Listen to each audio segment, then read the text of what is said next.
Justice Kamal Pasha കൂടി നമ്മളോടൊപ്പമുണ്ട്.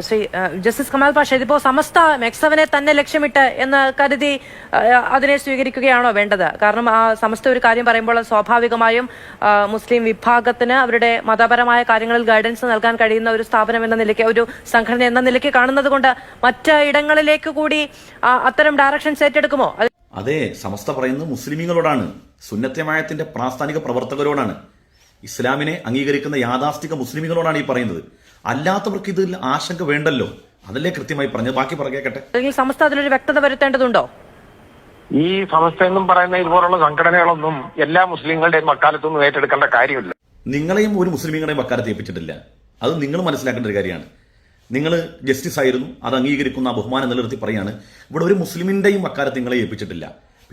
കുറെയെങ്കിലൊക്കെ വക്കാലത്ത് പറയാൻ അവകാശമുള്ളത് അത് ഖാദർ ഉസ്താനായിരിക്കും. കാരണം ഒരു വലിയ പ്രസ്ഥാനത്തെ പ്രതിനിധീകരിക്കുന്ന ആളാണ്, അതിന്റെ നേതൃത്വത്തിലുള്ള ആളുകളാണ്. അവർ ഈ സമുദായത്തിന് വേണ്ടി ഒരുപാട് നേട്ടങ്ങൾ, വിദ്യാഭ്യാസപരമായ വിപ്ലവങ്ങൾ ഉണ്ടാക്കിയവരാണ്. ഇവിടെ പലരും ഫത്വ കമ്മിറ്റി ചെയർമാനാകുന്നത് ഈ അടുത്ത കാലത്താണ്. ഇപ്പൊ പല ജസ്റ്റിസുമാരുമേ ഈ ഇസ്ലാമിക ഫത്വ കമ്മിറ്റി ചെയർമാനായി ഇസ്ലാമിന്റെ ശബ്ദമായി മാറുന്നത് അവരൊക്കെ റിട്ടയർഡ് ആയതിനു ശേഷമാണ്. അതുവരെ പല ഇസ്ലാം വിരുദ്ധത പറഞ്ഞ ആളുകളാണ്. അവരൊക്കെ ഇപ്പൊ ഇസ്ലാമിന്റെ വലിയ മുഖമായിട്ട് വന്നിരിക്കുകയാണ്, വേദിയും സ്റ്റേജൊക്കെ കിട്ടിയപ്പോഴേ. അപ്പൊ അവരൊക്കെ ഒരു മനസ്സിലാക്കേണ്ട ഒരു കാര്യമുണ്ട്, ഈ സമസ്തക്കും കാന്തവനും ഇപ്പോൾ മുസ്ലിംകാർക്കൊക്കെ ഇവിടെ മുസ്ലിമീങ്ങളുടെ അഭിപ്രായങ്ങൾ പറയാൻ അവകാശമുണ്ടോ എന്ന് ചോദിച്ചാൽ ഏറെക്കുറെ പറയാൻ അവകാശമുള്ളത് അവർക്ക് തന്നെയാണ്. കാരണം സമുദായത്തിന് വേണ്ടി എന്തെങ്കിലും ചെയ്തവരാണ്. ഇവിടെ ചില ആളുകൾ അവരുടെ തൊഴിൽ കൊണ്ട്, അവരുടെ വരുമാനം കൊണ്ട്, അവരുടെ ജീവിത വ്യവഹാരം കൊണ്ട് സ്വന്തം കുടുംബം അവരെ ഊട്ടിയെന്നല്ലാതെ സമുദായത്തിന് വലിയ മെച്ചമൊന്നും ഉണ്ടായിട്ടില്ല എന്നുള്ളതാണ്. ആരെ പഠിപ്പിച്ചു, ആരെ നന്നാക്കി, ആർക്ക് ജീവിതം കരുപിടിപ്പിച്ചു കൊടുത്തു? ഇവിടെ ഈ 90 വയസ്സുള്ള താടി നിരച്ച ആ വയോവൃദ്ധനായ മനുഷ്യൻ, അദ്ദേഹത്തിന്റെ ഇത്രയും കാലത്തെ ജീവിതം കൊണ്ട് ഒരു വലിയ വിദ്യാഭ്യാസ വിപ്ലവം ഉണ്ടാക്കിയെന്നേ. ഇനി അങ്ങോട്ടുള്ള ജീവിതം എന്തായി പോകുമെന്നറിയാൻ വയ്യാത്ത ഇരുട്ടിൽ ജീവിച്ച മനുഷ്യർക്ക് അവിടെ ഡോക്ടർമാരായവരുണ്ട്, എഞ്ചിനീയർമാരായവരുണ്ട്, ലക്ഷക്കണക്കിന് ശമ്പളം വിദേശത്തും സ്വദേശത്തും മേടിക്കുന്നവരുണ്ട്. അവർക്ക് ഇനി അങ്ങോട്ട് ഒരു സ്റ്റെപ്പ് വെക്കാൻ കഴിയാതെ ആശങ്കപ്പെട്ട് ഇന്ന മനുഷ്യർ, അവരൊക്കെ ഇപ്പൊ വലിയ നിലയിലെത്തിയെന്നേ. അത് ഈ വിദ്യാഭ്യാസ വിപ്ലവം കൊണ്ടാണ്, ഈ യാഥാസ്ഥികൻ എന്ന് വിളിക്കപ്പെടുന്ന ഈ മനുഷ്യന്റെ കഴിവുകൊണ്ടാണ്. എന്നാൽ തിരിച്ചു ചോദിക്കുമ്പോൾ എന്താണ് നിങ്ങൾക്കൊക്കെ പറയാനുണ്ടാകുക? എന്ത് ചെയ്തു സമുദായത്തിന് വേണ്ടി? സ്വന്തം കുടുംബം കരുപിടിപ്പിച്ചു എന്നുള്ളതല്ലാതെ സമുദായത്തിന് എന്ത് നേട്ടമാണ്? ഒരു മുട്ടുസൂചിയുടെ നേട്ടമുണ്ടെങ്കിൽ ഒന്ന് പറയുന്നത് കേൾക്കട്ടെ. എന്നിട്ട് സമസ്തക്ക് ഇവിടെ ആരെയും വക്കാലത്ത് പറയാൻ അഭിപ്രായമില്ലെന്ന്, എന്തെങ്കിലും അഭിപ്രായം പറയാൻ ഉണ്ട് എങ്കിൽ സമസ്തക്കേ ഉള്ളൂ. ബഹുമാനപ്പെട്ട AP സ്ഥാനം മറ്റു പ്രസ്ഥാനങ്ങൾക്കുള്ളൂ, സുന്നത്തമായതിന്റെ പ്രസ്ഥാനങ്ങൾക്ക് എന്തെങ്കിലും പറയാൻ അവകാശമില്ല. അതാദ്യം ഞാൻ പറയുന്നത്.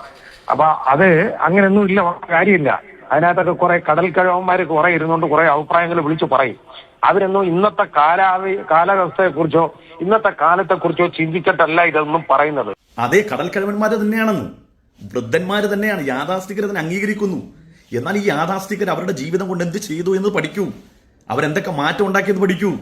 അവരുണ്ടാക്കിയ വിപ്ലവം എന്ന് പറഞ്ഞാൽ ഈ വസ്ത്രത്തിലും ഈ വേഷവിധാനത്തിലും മാത്രമല്ല, അവരൊരുപാട് പേർക്ക് ജീവിതം നൽകി, ഒരുപാട് പേർക്ക് വിദ്യാഭ്യാസം നൽകി, ഒരുപാട് പേർക്ക് അവർ തണലായി മാറി.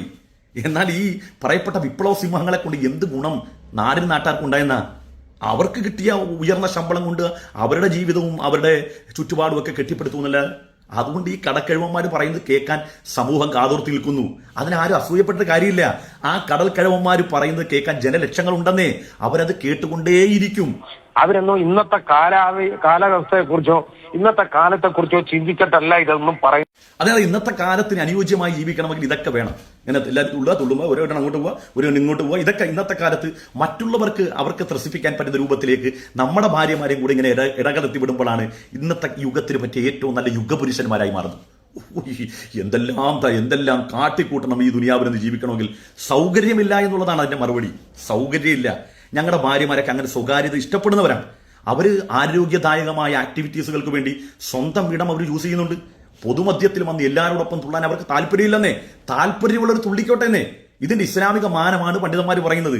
ഇനി ഞങ്ങളെല്ലാം ആധുനിക മനുഷ്യന്മാരാണെങ്കിൽ ഇങ്ങനെയൊക്കെ തുള്ളാൻ താല്പര്യമില്ല. ഈ പഴഞ്ചൻ സിദ്ധാന്തങ്ങളെ അനിബസന്റ് ഇഷ്ടപ്പെട്ടിട്ടുണ്ട്, മൗറിസ് ബുക്കായി ഇഷ്ടപ്പെട്ടുണ്ട്, അതുപോലെ തന്നെ രാജാ രഘോടി ഇഷ്ടപ്പെട്ടത് ഈ പഴഞ്ച സിദ്ധാന്തങ്ങളാണ്. ഈ പഴഞ്ചൻ സിദ്ധാന്തങ്ങൾ എടുത്ത് മാറ്റിയുള്ള പ്രശ്നം എന്താ അറിയാവാ? ഇന്നത്തെ കാലത്ത് സംഭവിക്കുന്ന ഓരോ കാര്യങ്ങളെയും എടുത്തു നോക്കിക്കോ, ദൂരവ്യാപകമായ നാശത്തിന്റെ കാരണം ഇങ്ങനെ കെട്ടഴിച്ച് പട്ടം പോലെ വിടലാണ്. ഇതൊക്കെ അവസാനം ഇതിന്റെയൊക്കെ പരിസമാപ്തി നാശത്തിലേക്ക് പോകുള്ളൂ. ഇപ്പം സ്കൂളിൽ പണ്ട് പഠിച്ച പൂർവ്വ വിദ്യാർത്ഥികളെല്ലാം കൂടെ ഒരുമിച്ച് കൂടുന്നു.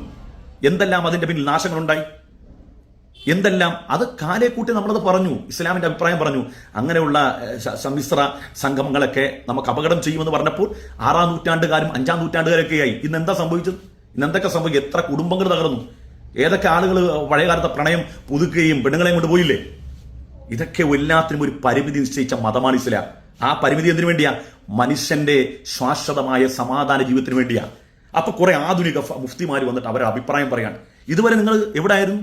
ഇസ്ലാം പലപ്പോഴും നിയമപരമായും അല്ലാതെയും നീതികേടുമൊക്കെ അനുഭവിച്ച കാലഘട്ടം ഉണ്ടായിരുന്നല്ലോ. അപ്പോഴൊന്നും ഇസ്ലാമിന്റെ പക്ഷത്തിൽ നിന്ന് സംസാരിക്കാനാടില്ല. ഇപ്പൊ ചില ആളുകൾ റിട്ടയർഡ് ആയി കഴിഞ്ഞാൽ ഒന്നില്ലെങ്കിൽ ഒരു പള്ളി പ്രസിഡന്റ് അല്ലെങ്കിൽ സോഷ്യൽ മീഡിയയിൽ വന്ന പോലെ ആളാകുക. ഒക്കെ നിങ്ങളുടെ കൈവച്ചോ. നിങ്ങളെ കേൾക്കുന്ന, നിങ്ങൾ പറയുന്ന അഭിപ്രായങ്ങളെ രസാവഹമായി ആസ്വദിക്കുന്ന ജനങ്ങളുണ്ടാവും. അവരോട് പറഞ്ഞാൽ അവരിങ്ങനെ അൽഹംദുലില്ലാ എന്ന് പറയും. പക്ഷേ ഈ പറയപ്പെട്ട കടൽക്കരവന്മാരുണ്ടാക്കിയ വിപ്ലവത്തിൽ നിന്ന് വിദ്യാഭ്യാസമുണ്ടായവർ, തിരിച്ചറിവുണ്ടായവർ, ജീവിക്കാൻ ജീവിതോപാധി ഉണ്ടായവർ, അതിനുള്ള വ്യവഹാരങ്ങൾ ഉണ്ടാക്കി തന്നവർ, അവരോട് എന്നും കടപ്പാടാണ്. കാരണം ഇസ്സത്തുള്ള അന്തസ്സുള്ള ഒരു ജീവിതം കെട്ടിപ്പടുത്തുന്നവരോട് എന്നും അവർ പറയുന്നത് കേൾക്കാൻ താല്പര്യമാണ്. കാരണം എന്തുകൊണ്ടറിയാം? അവർ പറയുന്ന അവരുടെ വ്യക്തിഗത അഭിപ്രായങ്ങളല്ല, പരിശുദ്ധമായ ഇസ്ലാമിന്റെ അഭിപ്രായമാണ്. അതുകൊണ്ട് തന്നെ ഈ ഉലമാഇനോടൊപ്പം ചേർന്ന് നിൽക്കാനും അവരഭിപ്രായം കേൾക്കാൻ വേണ്ടി ഞങ്ങൾക്ക് താല്പര്യമാണ്. അതുകൊണ്ട് കടൽക്കഴവനെന്നോ വൃദ്ധനെന്നോ യാഥാസ്ഥികരാണ് സമസ്തയുടെ ഉലമാക്കളെന്നോ ഒക്കെ നിങ്ങൾക്ക് ആക്ഷേപിക്കാം. പക്ഷെ നിങ്ങൾ മനസ്സിലാക്കുക, നിങ്ങൾ ഈ വിളിക്കുന്ന വിളിയിൽ നിങ്ങളോളം ചേർന്ന് നിൽക്കുന്നവർ പോലും ഇതൊന്നും അംഗീകരിക്കത്തില്ല. ഇതൊക്കെ കാലത്തിന്റെ ചവിറ്റുകൊട്ടയിലേക്ക് വലിച്ചെറിയും. നിങ്ങൾ ഓർക്കുക, ഇതിന്റെയൊക്കെ പരിസമാപ്തി നാശത്തിലേക്ക് പോകും എന്നുള്ളത് തീർച്ചയായും.